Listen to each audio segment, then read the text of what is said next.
বাংলাদেশের রাজনীতিতে গত কয়েক মাস থেকে রাজনৈতিক দল গঠনের এক প্রকার হিড়িক পড়েছে। আমি এর আগে এই রাজনৈতিক দল গঠন এবং এত বেশি সংখ্যক রাজনৈতিক দল গঠনের কারণ খুঁজতে গিয়ে আমি বেশ কয়েকদিন আগে, প্রায় 2-3 সপ্তাহ আগে একটি ভিডিও করেছিলাম, বিশেষ করে যখন জাতীয় নাগরিক পার্টি গঠিত হয়। এই রাজনৈতিক দল গঠনের যে হিড়িক, সেটির কারণ খুঁজতে গিয়ে কিছু ভয়ঙ্কর তথ্য আমরা খুঁজে পেয়েছি। অতি সম্প্রতি আপনারা জানেন যে শেখ হাসিনার পতনের পর আগস্ট থেকে এই পর্যন্ত প্রায় 16টি রাজনৈতিক দল গঠিত হয়েছে। তার মধ্যে যেটি বেশি সাড়া ফেলেছিল তা ছিল জাতীয় নাগরিক পার্টি বা এনসিপি। সেই জাতীয় নাগরিক পার্টিতে অনেকেই পদ পদবি না পাওয়ার কারণে এখন বলা হচ্ছে তাদের থেকেই বিচ্যুত হয়, বিশেষ করে ইসলামী ছাত্র শিবিরের সাবেক নেতারা সম্মিলিতভাবে তারা আরেকটি রাজনৈতিক দল গঠনের সিদ্ধান্ত নিয়েছেন এবং তারা একটি গ্রাফিতিও প্রকাশ করেছেন। সেই গ্রাফিতির ব্যাপারে আমরা ব্যাখ্যায় আসবো দর্শক। এবং এই রাজনৈতিক দলগুলা এত বেশি পরিমাণ, রাজনৈতিক দল গঠন অবশ্যই গণতান্ত্রিক সমাজ ব্যবস্থায় এটি খুব স্বাভাবিক, কিন্তু যখন এত ব্যাপক হারে 7 মাসের 16টি হওয়ার পরেও আরও হচ্ছে, এবং আমি আমার ওই ভিডিওতে বলছিলাম আমি নিশ্চিত করেই বলছি আরও 2টি রাজনৈতিক দল মিনিমাম হবে নির্বাচনের আগে। সেই দুটির একটি এখন বাস্তবায়িত হতে যাচ্ছে। আমাকে একদিন একটি অনলাইন টকশো চ্যানেলে একজন উপস্থাপক বলেছিলেন যে ভাই, আপনি যে মন্তব্যগুলো করেন বা রাজনীতির ব্যাপারে যে ভবিষ্যদ্বাণী করেন, দেখা গেছে প্রায়গুলা মিলে যায়। আপনার কথাগুলো তো অবশ্যই, বিশ্লেষণগুলা অবশ্যই নিতে হবে ধর্তব্যে। হ্যাঁ দর্শক, আমি নিশ্চিত করেই বলছিলাম যে আরও কমপক্ষে 2টি রাজনৈতিক দল হবেই, তার একটি এখন হতে যাচ্ছে। এবং আমি এই কথা বলে রাখছি, সেই রাজনৈতিক দলগুলোতে দেখবেন আপনারা যে 2জন উপদেষ্টা আছে, তারা একসময় সময় সুযোগ বুঝে এদের সাথে একাত্মতা প্রকাশ করবেন। একজন পদত্যাগ করে এসে একটি দলের সভাপতি হয়েছেন, বাকি 2জনও আসবেন। যাই হোক, আমি আসবো আমার বিশ্লেষণে পরে। আমরা দেখি আগে তারা কোন থিম নিয়ে বা কি দর্শন নিয়ে তারা রাজনৈতিক দল গঠন করতে যাচ্ছেন। ছাত্র জনতার অভ্যুত্থানের নেতাদের উদ্যোগে এপ্রিলে আরেকটি রাজনৈতিক প্ল্যাটফর্ম আসছে, যা ভবিষ্যতে রূপ নেবে রাজনৈতিক দলে। ইসলামী ছাত্র শিবিরের সাবেক নেতারা এই উদ্যোগে নেতৃত্ব দিচ্ছেন। রোববার সামাজিক যোগাযোগ মাধ্যমে প্ল্যাটফর্মের ঘোষণাপত্র প্রকাশ করা হয়। কেন ইসলামী ছাত্র শিবিরের নেতারাই, তারা তো জামাতেরই অঙ্গ সংগঠন, তারা জামাতে যোগদান করার কথা, জামাতে যোগদান না করে তারা কেন এইটাতে আসছেন, আমি আসছি আমার আলোচনায়।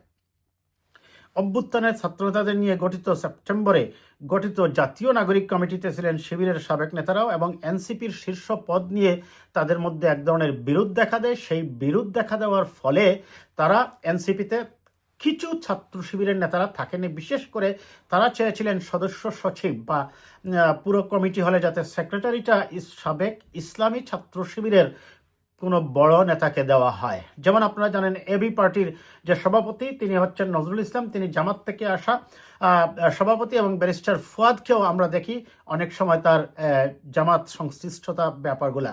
কাজেই এই দলগুলাও যে আলটিমেটলি জামাতের ফান্ডে এক্সটেন্ডেড ফরম্যাট হিসাবেই কাজ করছে, সেটা বলার অপেক্ষা রাখে না। সেই ঘোষণাপত্রটা আমরা একটু দেখি। গ্রাফিতিতে 2জন তরুণী সহ 6 জনের মুখচ্ছবি রয়েছে। আমি গ্রাফিতিটা দিয়ে দিচ্ছি দর্শক, আপনারা দেখবেন। নারীদের একজন হিজাব পরা, অন্যজনের মাথা খোলা। তরুণদের একজন দাড়ি চুপি জুব্বা পরা, একজন আদিবাসী। জামায়াতে ইসলামীর মতো ধর্মভিত্তিক নয়, এর মাধ্যমে মধ্যপন্থী দল গঠনের আভাস দিয়েছেন উদ্যোক্তারা। তারা বলেন যে তারা প্রেসার গ্রুপ হিসাবে কাজ করবেন। জনগণ চাইলে রাজনৈতিক দলে পরিণত হবে। শুধু সাবেক শিবির নয়, সব মতের মানুষের জন্যই উন্মুক্ত থাকবে। শিবির ট্যাগিংয়ে এনসিপিতে যাদের জায়গা হয়নি, জুলাই অভ্যুত্থানের প্রতিশ্রুত নতুন রাজনৈতিক বন্দোবস্ত পূরণের সম্ভাবনা না থাকায় যারা এনসিপিতে যোগ দেননি, তাদের নিয়ে প্ল্যাটফর্ম হবে সাধারণ মানুষের মতামত নিয়ে। যাই হোক, এরপরে অভ্যুত্থানের পর ঢাকা বিশ্ববিদ্যালয়ের শিবিরের সাবেক সভাপতি আলী আহসান জুনায়েদ, রাফেজ সালমান রিফাত, শরফুদ্দিন সহ অন্তত 30 জন যোগ দেন জাতীয় নাগরিক কমিটিতে। তারা আলী আহসান জুনায়েদকে এনসিপির সদস্য সচিব পদে চেয়েছিলেন। ছাত্রশক্তি, ছাত্র অধিকার, ছাত্রলীগের পক্ষ ত্যাগ এবং বাম সংগঠন থেকে আসা নেতারাও নিজ নিজ বলয় থেকে শীর্ষ পদ চেয়েছিলেন সেখানে। শিবিরের সাবেক নেতারা এনসিপিতে যোগ দেননি। যোগ না দেওয়ায় তাদের ভাষ্যমতে আওয়ামী লীগ আমলে শিবির হত্যাকে যেভাবে বৈধতা দেওয়া হয়েছিল, নতুন দলেও শুধু অতীতে শিবির সংশ্লিষ্টতার কারণে নেতৃত্বে আসতে দেওয়া হয়নি। ট্যাগিংয়ের রাজনীতি অব্যাহত রাখা হয়েছে। রাফেজ সালমাত রিফাত জানাক যুগ্ম সদস্য সচিব ছিলেন। নতুন প্ল্যাটফর্ম সম্পর্কে তিনি সমকালকে বলেন, এনসিপি গঠন প্রক্রিয়ায় অনেক কিছুই ন্যায্য হয়নি। শুধু সাবেক শিবির নয়, কওমি মাদ্রাসা এবং বেসরকারি বিশ্ববিদ্যালয়ের শিক্ষার্থীদের অনেকে তা মনে করেন। তাই অভ্যুত্থানের চেতনা ধারণ করে এমন একটি প্ল্যাটফর্ম তৈরি করা হচ্ছে যা রাজনৈতিক প্রেসার গ্রুপ হিসেবে কাজ করবে। ঈদের পর জনগণের কাছে যাবে এবং জনগণ গ্রহণ করলে দল গঠন হবে। যাই হোক, প্ল্যাটফর্মের ঘোষণাপত্রে বলা হয়েছে, পিলখানা, শাপলা ও জুলাই গণহত্যার মতো ভয়াবহ অপরাধের বিচার, ফ্যাসিবাদী দল আওয়ামী লীগের নিষিদ্ধকরণ। এটা নিয়েই আমার আপত্তি আছে। একটা দল গঠনের আগে তারা আরেক দলকে নিষিদ্ধের কথা কেন বলছে? ধর্মবিদ্বেষ এবং ইসলামোফোবিয়া মুক্ত সাম্প্রদায়িক সম্প্রীতির বাংলাদেশ গঠন, ফ্যাসিবাদী কাঠামো সম্পূর্ণ বিলোপ এবং আধিপত্যবাদের বিপক্ষে কার্যকর অবস্থান, এসব গুরুত্বপূর্ণ বিষয় আজ রাজনৈতিক দলগুলোর কাছে গৌণ হয়ে পড়েছে। জুলাই অভ্যুত্থানের শহীদ ও আহত মুক্তিযোদ্ধাদের স্বীকৃতি ও সম্মান দেওয়া এখনও অসম্পূর্ণ। যাই হোক, নতুন রাজনৈতিক সংস্কৃতি, ধর্মীয় বিশ্বাস এবং মূল্যবোধের প্রতি শ্রদ্ধাশীল সামাজিক চুক্তির ভিত্তিতে বাংলাদেশ পুনর্গঠন সম্ভব বলে তারা বলছেন। এখন আমি আমার আগের ভিডিওতে আমি ব্যাখ্যা করেছিলাম দর্শক, যেটা আমি বললাম একটু আগে, 2-3 সপ্তাহ আগে, যে কেন এই দলগুলো গঠিত হচ্ছে। তারপরেও একটা কথা থেকেই যায়, তারা দল গঠনের আগেই বলছেন আওয়ামী লীগকে নিষিদ্ধকরণ। আমার অ্যানালাইসিস হচ্ছে যে জাতীয় নাগরিক পার্টি যেটা হয়েছে, সেই দলটা ইতিমধ্যেই গর্তের মধ্যে পড়া শুরু হয়ে গেছে। কেন? কারণ হচ্ছে তারা যে দাবিগুলো দিচ্ছেন একের পর এক, কেউ বলছেন শেখ হাসিনার বিচার শেষ না হওয়া পর্যন্ত নির্বাচনের নাম কেউ মুখে নেবেন না। শেখ হাসিনার বিচার হতে কতদিন লাগবে? কমপক্ষে 5 বছর, কমপক্ষে আমি বলছি। এতদিন কি নির্বাচন না হয় দেশ থাকবে? এই অযৌক্তিক দাবিগুলা দিয়ে, এবং তারা বলছেন আওয়ামী লীগের রাজনীতি নিষিদ্ধ করতে হবে। এখন যে নতুন দলটা হচ্ছে তারাও বলছে আওয়ামী লীগের রাজনীতি নিষিদ্ধ করতে হবে। দেখুন, নিষিদ্ধ ঘোষণা কি প্রকৃত সলিউশন, নাকি যে কারণে কেউ ফ্যাসিবাদী হয়ে ওঠে, অপরাধী হয়ে ওঠে, সেই অপরাধী বা ফ্যাসিবাদী হওয়ার পথটা আমাদেরকে বন্ধ করতে হবে? তাই জন্মের আগেই আপনি আরেক দলকে নিষিদ্ধের চ্যালেঞ্জ ছুড়ে দিচ্ছেন। যেমন জাতীয় নাগরিক পার্টি গঠিত হওয়ার পরে আমরা দেখছিলাম যে তাদের কিছু কিছু কথা বিএনপির বিরুদ্ধে তারা বলছেন। 46 বছরের পুরনো একটি রাজনৈতিক দল, দেশের সবচেয়ে বৃহত্তম রাজনৈতিক দলের বিরুদ্ধেই আপনারা ঘোষণা দিয়েই বা ঘোষণার আগেই সংঘাতে জড়িয়ে পড়ছেন। এরাও বলছে আওয়ামী লীগের রাজনীতি নিষিদ্ধ করতে হবে। এখন কেন এই দল গঠনের হিড়িক?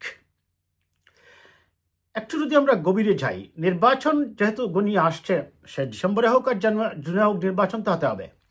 সেই নির্বাচনে জামায়াতে ইসলামী, আপনারা জানেন যে বিভিন্ন দলের কাছে গিয়েছে, বিভিন্ন গ্রুপে বিভক্ত হয়ে তাদের কাছে আনার চেষ্টা করেছে, কিন্তু কাজের কাজ তারা খুব একটা সাড়া পায়নি। এই সাড়া না পেয়ে, এবং এই যে আপনার ইসলামী শাসনতন্ত্র আন্দোলন বা খেলাফত আন্দোলন, খেলাফত মজলিস, তারপর নেজামে ইসলাম সহ যে দলগুলো আছে, আমি মনে করি না তারা জামাতের সাথে যাবে। একদিকে হচ্ছে তাদের ধর্মীয় কিছু বিষয় নিয়ে মতদ্বৈততা আছে, প্লাস তারা যেহেতু চিন্তা করবে জামাতের কাছে 20টা পাওয়ার চেয়ে বিএনপির কাছ থেকে যদি 3টা বা 4টা বা 5টাও পাওয়া যাবে, এখান থেকে যদি নিশ্চিতভাবেই এই 3টা বা 5টা এমপি হওয়া যায়, তাহলে তো দলের অবস্থান ধরে রাখা যাবে এবং তারা শেষমেশ হয়তো বা বিএনপির দিকেই ঝুঁকবে। আর জামাতে ইসলামী এই বা বুঝতে পেরে তারা কিন্তু সব দলের কাছে গিয়েছে। আজকে আমি দেখলাম যে কাদের সিদ্দিকী সাহেবকেও তারা কাছে নেওয়ার চেষ্টা করছেন। হয়তোবা এমন কিছু মানুষ তারা পেতে পারেন, বিতর্কিত মানুষকে, তারা হয়তো নিজেদের এমপি হওয়ার লোভে তাদের সাথে হয়তোবা চলে যেতে পারেন। কিন্তু জামাতে ইসলামী এই ফলাফল যখন শূন্য পায় বিভিন্ন দলের কাছে গিয়ে, তখন তারা তাদের এই যে রাজনৈতিক ষড়যন্ত্র, কনস্পাইরেসি রাজনীতিতে জামাতে ইসলামের মানে তাদের দলীয় কর্মসূচির সাথেই মিশে গেছে। তারা এখন কি করছে, এই জামাতে ইসলামীর কর্মীদেরকে দিয়েই বা ইসলামী ছাত্র শিবিরের সাবেক কর্মীরা যারা এতদিন জামাত করত বা ছাত্র শিবির করত তাদেরকে দিয়ে বিভিন্ন নামে দল গঠনের হিড়িক্স ফেলে দিয়েছে। এই জাতীয় নাগরিক পার্টি যেটা বলা হচ্ছে যে শিবিরের প্রাক্তন সভাপতিরা জায়গা পায়নি, কিন্তু এখানেও শিবিরের এই সংখ্যাধিক্য এখনো আছে। কারণ জাতীয় নাগরিক পার্টি তো হুট করে এত হাজার হাজার ছাত্র পেয়ে যাওয়ার কথা নয়। এবং আপনারা খেয়াল করেন একই দিনে জাতীয় নাগরিক পার্টির একটি মিটিং ছিল, শিবিরেরও ওই দিন তাদের কর্মী সম্মেলন ছিল। তার মানে ওই একই কর্মী শিবিরের কর্মী সম্মেলন শেষ করে জাতীয় নাগরিক পার্টির মিটিংয়েই যোগদান করেছে। এখন তারা নতুন আরেকটি প্ল্যাটফর্ম করছেন এবং তারা সেখানে বোঝানোর চেষ্টা করছেন ডান বাম ধর্ম বা লিবারেল যারা আছেন এবং পাহাড়ি বাঙালি অবাঙালি যারাই আছেন সবাইকে নিয়ে তারা কি করতেছেন, একটা দল গঠনের চিন্তা করতেছেন বা একটা প্ল্যাটফর্ম বা প্রেশার গ্রুপ করবেন। কিন্তু তাদের মূল কিন্তু এক জায়গায়, তারা কিন্তু ফান্ডেড হচ্ছে সেই জামাতে ইসলামী থেকে আমরা বলে পর্যবেক্ষক মহলে অভিযোগ রয়েছে। এবং এই জামাতে ইসলামী তাদেরকে প্রমোট করতেছে, তাদেরকে জনবল দিচ্ছে, তাদেরকে অর্থ দিয়ে প্রমোট করতেছে। এখন প্রশ্ন হচ্ছে কেন তারা এত দল গঠন করছে? যেহেতু তারা ঐক্য করার জন্য বিভিন্ন দলের কাছে গিয়ে তাদের গতানুগতিক রাজনীতি এবং বিশেষ করে জামাতে ইসলামের যে আইসোলেটেড রাজনীতি সেইটার কারণে তারা খুব একটা সাড়া পায়নি মানুষের কাছ থেকে, ভোটারদের কাছ থেকেও। যদিও তারা সংগঠন হিসেবে খুব শক্তিশালী এবং সুসংগঠিতই আমি বলবো, এই প্রশংসা তাদের করতেই হবে, সুশৃঙ্খল একটি রাজনৈতিক দল, কিন্তু জনগণের দল হয়ে উঠতে পারেনি। তারা হয়ে গেছে একটি আইসোলেটেড একটা বিশেষ শ্রেণীর রাজনৈতিক দল। আর সেই কারণেই তারা চাচ্ছে যে অনেকগুলা দল গঠন করে যদি ওই আগের যে প্রতিষ্ঠিত দলগুলা তাদের সাথে নাই আসে, তাহলে তারা কি করবে, এই জন্য নতুন যারা আসছে এদেরকে দিয়ে দেখাবে যে 15 দল 20 দল 25 দল 30 দল হয়ে গেছে। ইসলামী দলই বাংলাদেশে আপনারা জানেন 70টা, আপনার আর এইরকম দল হিসাব করলে তো মনে হয় প্রায় 150টার মতো হবে। কিন্তু বাস্তবে হচ্ছে বিএনপি বা জামাত ছাড়া জাতীয় পার্টি আওয়ামী লীগ এই 4টি ছাড়া বাকিদের খুব একটা অস্তিত্ব নেই। যদিও জাতীয় নাগরিক পার্টি দেখা যাচ্ছে এখন অনেক বেশি, কিন্তু এই কর্মীগুলা কিন্তু তাদের অরিজিনাল কর্মী নয়। দর্শক, আমি বারবার বলে আসছি, এখনো বলছি। এবং এই যে বিকল্প ধারা বলে তারা যেটা বলছে, সেই বিকল্প ধারা অচিরেই বিকল হতে যাচ্ছে। ইতিমধ্যে তারা গর্তে পড়ে গেছে আমি বলবো। আর এই দলগুলা করে এত মানে নাম সর্বস্ব ব্র্যাকেট বন্দি নাম খাওয়াস্তে কিছু দল নিয়ে যখন জামাতে ইসলামী দেখবে যে বিএনপির এগেনস্টে তো পারতেছে না তারা দলকে বিড়াতে, আগের যে প্রতিষ্ঠিত রাজনৈতিক দলগুলা, তখন তারা এদেরকে নিয়ে বলবে যে আমরা একটা সম্মিলিত বিরোধী দলীয় মোর্চা বা সম্মিলিত জোট বা গণতান্ত্রিক জোট বা জাতীয় নাগরিক জোট নামে এরকম একটা নামকরণ দিয়ে সম্মিলিতভাবে এক প্রতীক নিয়ে ট্রাই করবে এদেরকে নিয়ে নির্বাচন করার। এবং আরেকটা ফন্দি ফিকির আছে এখানে তাদের, আমি আগেই বলেছি তাদের রাজনীতির সাথেই কনস্পাইরেসি ষড়যন্ত্র একেবারে রক্তে মিশে গেছে। নির্বাচনের সময় এদের কাছ থেকেও 1-2জন দামি প্রার্থী দাঁড় করাবে যাতে হয়তোবা নির্বাচন কাজে বাধার সৃষ্টি করা যায়, কিংবা ভিন্ন প্রতীকে যদি 20 জন প্রার্থী হয়, তার মানে আপনারা জানেন যদি 2 জন করে এজেন্ট থাকে 20 দুগুণে 40 জন এজেন্ট থাকবে ওই জায়গায়। এবং এরা তো আলটিমেটলি ছাত্র শিবিরের সাবেক ছাত্র শিবির, তারা আবার কখনো বলে ছাত্র শিবির, কখনো গুপ্ত শিবির, কখনো সাবেক ছাত্র শিবির, কখনো বর্তমান ছাত্র শিবির, বর্তমান জামাত, বর্তমান এবি পার্টি, বর্তমান জাতীয় নাগরিক পার্টি, বর্তমান জাতীয় নাগরিক কমিটি, বৈষম্য বিরোধী ছাত্র জোট, এখন আবার যেটা হচ্ছে এটা, এই যে এত ভিন্ন নামে বহু রূপে এগুলা কিন্তু মূল হচ্ছে এক জায়গায়, ফান্ডেড হচ্ছে একই দল থেকে, একই দল তাদেরকে পরিচালনা করছে এবং তাদের উদ্দেশ্যই হচ্ছে নির্বাচনী কাজে এক ধরনের বিশৃঙ্খলা সৃষ্টি করা। কাজেই নির্বাচন কমিশন, দেশের অপরাপর রাজনৈতিক দল, পার্টিকুলারলি বিএনপি সহ দেশের বড় রাজনৈতিক দলগুলোকে এই ব্যাপারে সচেতন হতে হবে এবং নির্বাচনী কাজে যাতে কোনো ধরনের বাধা সৃষ্টি না হয়। এবং নির্বাচনই হচ্ছে গণতন্ত্রের শেষ কথা, এটা আপনাকে মনে রাখতে হবে। জনগণের কাছে গ্রহণযোগ্যতা যাচাই করতে হলে আপনাকে অবশ্যই গণতান্ত্রিক ব্যবস্থায় প্রতি আস্থা রাখতে হবে এবং জনগণ যাকে চায় তার প্রতি আপনার বিশ্বাস রাখতে হবে। তবে এই ষড়যন্ত্রগুলোকে যাতে কোনোভাবেই সমাজে প্রতিষ্ঠিত করা না যায় সেজন্য সচেতন রাজনৈতিক মহলের সচেতনতা এবং বিচক্ষণতা অবশ্যই প্রয়োজন আছে। আজ এই পর্যন্তই।